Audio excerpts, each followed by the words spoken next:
ama saberin text ka kan chua hemi hi alaya rakhania alaya rang kan right click lenga kan rasterize leang chumizo a thumbnails kan tia khan tiang lai hian kan right click leang select pixel so new layer kan langa hei new layer lakna ni new layer kan click zawang chumizo heta editor stroke kan peng stroke hi du cha deuh le hetlai weight hi iti tam deuh mai don ania 15 vel peila a color hi black a da taila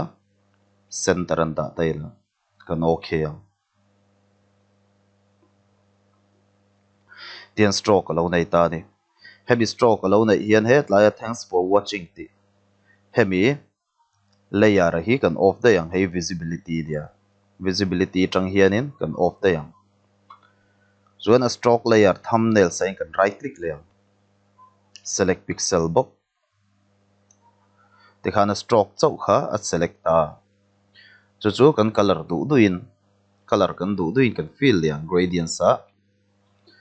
etan hian copper te po hian lo ti le taila linear in chuan ta tang hian ti shift met chungin tikhan an draw taila straight pop don ni tiang khan a outline chau kha tikhan design thai ve le thungani chu bi zo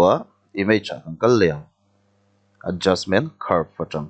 curve in tiang kan control le chinang hi ti hian pot chawila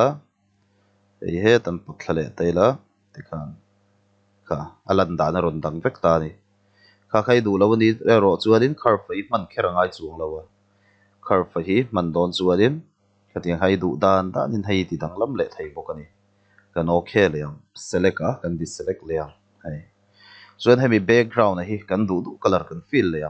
background layer kan select lenga a color chui du mang le black color foreground color hian black color te point fill taila alt le delete kan met kop le tikhan khutiang kona outline aku in design scene a background